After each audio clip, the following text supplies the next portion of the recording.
부당한 공동행위를 여러분은 중학교, 고등학교 때 뭐라고 배웠습니까? 응?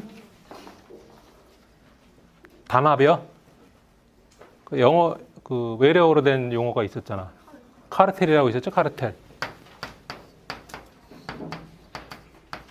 자, 여러분들 경제학 시간에도 배웠고 중고등학교 때도 배웠는데 이 카르텔을 금지하는 법률 제도가 있단 말이에요, 우리나라에. 그 카르텔을 금지하는 법률 이름이 뭐예요? 공정거래법이다.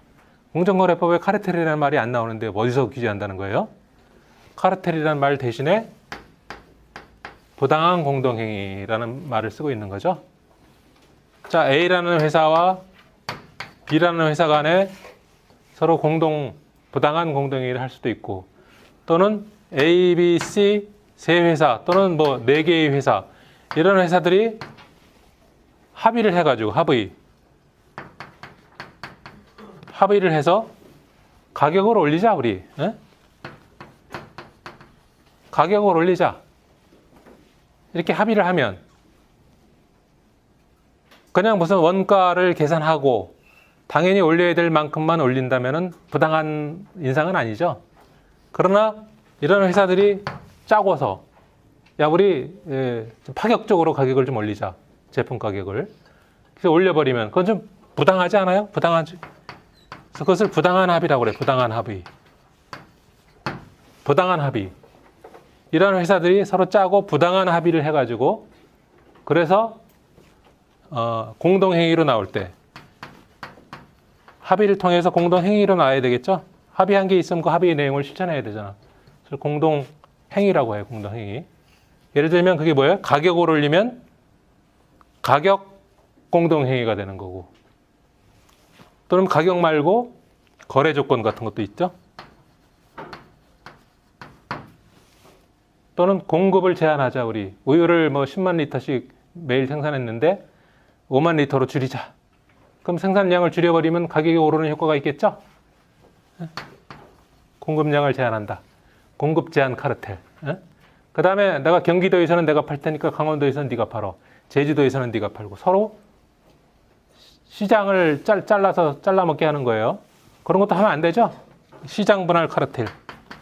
시장을 분할한단 말이에요. 시장 분할 카르텔. 그 다음에 어떤 제품을 생산하기 위해서 필요한 설비. 설비를 제한하는 카르텔도 있을 거고, 그 다음에 상품의 규격을 제한한다. 상품 규격 카르텔이라고 합니다. 그 다음에 입찰을 할 때, 야, 오늘은 김 사장이 낙찰 받으시오. 우리가 비싸게 써낼 테니까 좀 싸게 해가지고. 입찰 카르텔 이렇게 얘기할 수 있겠죠.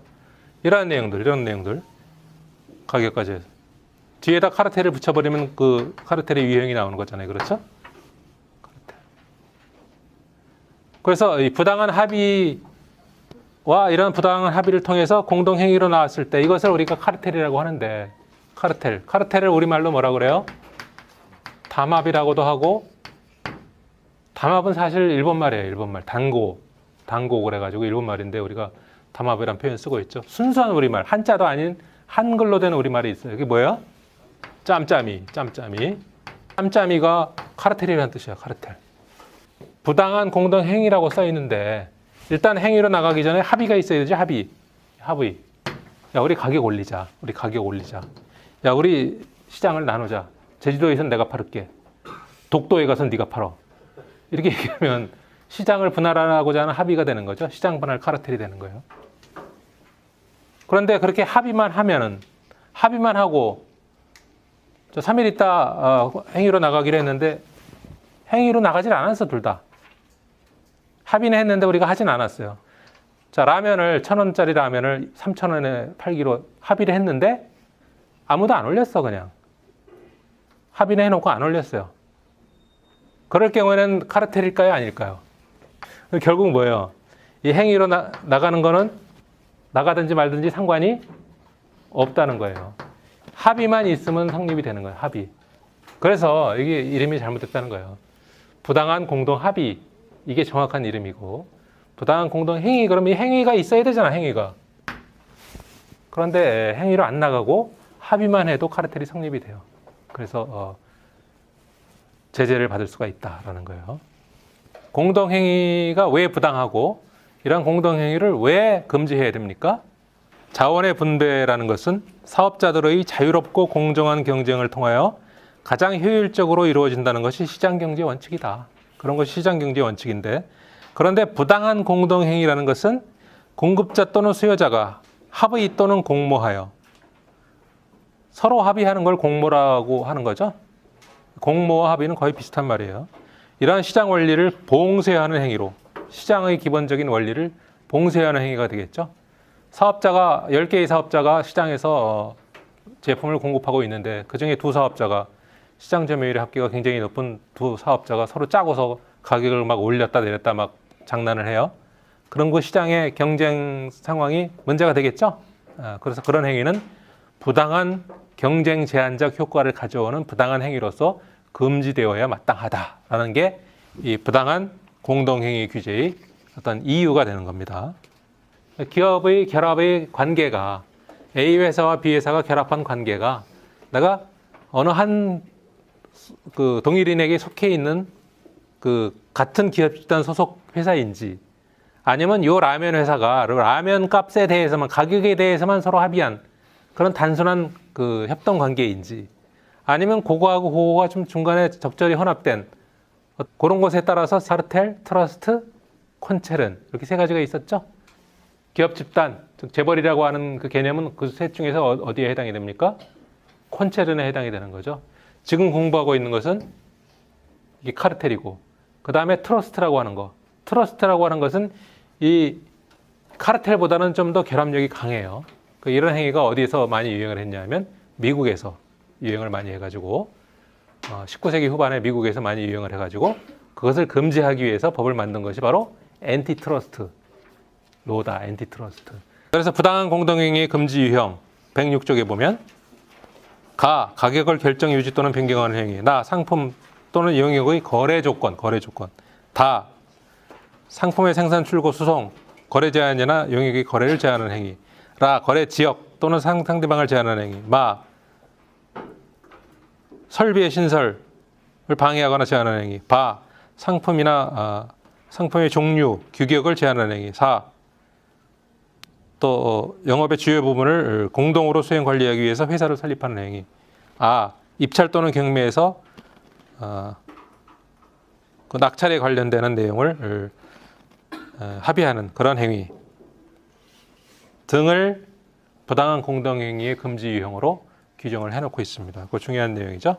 사업자 간 부당한 합의의 추정 제도가 있는데, 사업자가 A라는 회사와 B라는 회사와 C라는 회사, D라는 회사가 예를 들면 전자회사의 전자회사로 TV의 어떤 옛날에는 브라운관 그랬는데 지금은 뭐 LCD, LED 그 회로 기판이라고 합시다. 기판을 생산하는 회사예요. 그런 회사들이 서로 짜고 우리 가격을 올립시다. 그럼 그 부당한 합의라는 것이, 부당한 합의가 언제 어느 순간에 어디에 가서 얘네들이 사장들이 어디 룸사랑에 모여가지고 술 먹다가 합의를 한 건지, 아니면 그 자재과장을 보내가지고 어디 은밀한 데서 만나가지고 회의를 하게 해가지고 거기서 부당한 합의가 이루어졌는지 알 수가 없죠. 알 수가 없어요. 그래서 겉으로 드러나는 어떤 그 현상만 보고 이 A 회사의 그 TV, B 회사의 TV, C 회사의 TV, D 회사의 TV 그 뭐라고 그래야 돼? 그 패널, 그 가격이 같이 동시에 올랐단 말이에요. 동시에. 근데 동시에 오른 것에 대한 어떤 수상한 어떤 무슨 자료 같은 것들이 있어. 직접적으로 부당한 합의의 계약서는 찾지 못했지만, 그랬을 경우에 그런 행위에 대해서 합의를 한 것으로 일단 생각한다. 이것을 추정이라고 한다고 그랬죠. 추정. 부당한 공동행위의 금지와 인가. 카르텔은 기본적으로 금지하고 있지만 인가해주는 경우도 있다. 인가는 뭐예요? 허락을 해준다라는 거죠. 그렇게 해도 되는 예외적인 경우가 6가지가 있어요. 6가지 예외 인가라고 그래요. 예외 카르텔이라고 합니다. 자, 이 카르텔, 가격 카르텔, 거래 조건 카르텔, 공급 제한 카르텔, 시장 분할 카르텔, 카르텔의 종류가 많죠? 이거 말고 예외 카르텔이라고 있어요. 예외 카르텔. 이것은 카르텔을 허용하는 카르텔이라 이거예요. 카르텔을 허용한다라는 거예요. 카르텔을 허용한다는 거. 6가지가 있는데 이러한 경우에는 카르텔을 허용한다. 6가지. 첫 번째가 뭐예요? 첫째, 산업 합리화를 위한 공동행위 인가 요건. 산업 합리화. 이 카르텔을 실시하게 하는 것이 산업 합리화를 위해서 도움이 된다. 산업 합리화. 그러면 공정거래위원회가 인가를 내줘요. 두 번째는 뭐예요? 연구기술 개발. 연구기술 개발을 위한 카르텔. 산업 합리화. 산업 합리화. 그다음에 연구기술 개발. 연구기술 개발. 세 번째는 불황 극복. 불황 극복을 위한 카르텔. 불황 극복을 위한 카르텔. 네 번째는 산업 구조 조정. 산업 구조 조정. 산업 구조 조정. 다섯 번째는 거래 조건 합리화. 거래 조건 합리화. 거래 조건 합리화. 마지막으로 여섯 번째는 중소기업의 경쟁력 향상. 중소기업. 중소기업. 이 카르텔에 나서는 이 회사가 A 회사, B 회사가 중소기업이란 말이에요. 그 두 회사가 카르텔을 실시해서 가격 조건을 새로 설정하면 이 경쟁력 향상에 도움이 된다라고 공정거래위원회가 판단을 하면 규제하지 않겠다라는 거죠.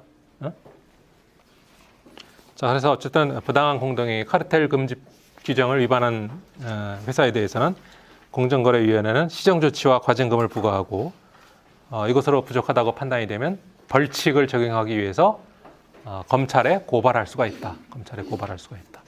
검찰에서는 검사가 A 회사와 B 회사가 이거 카르텔을 실시했네, 담합을 했네.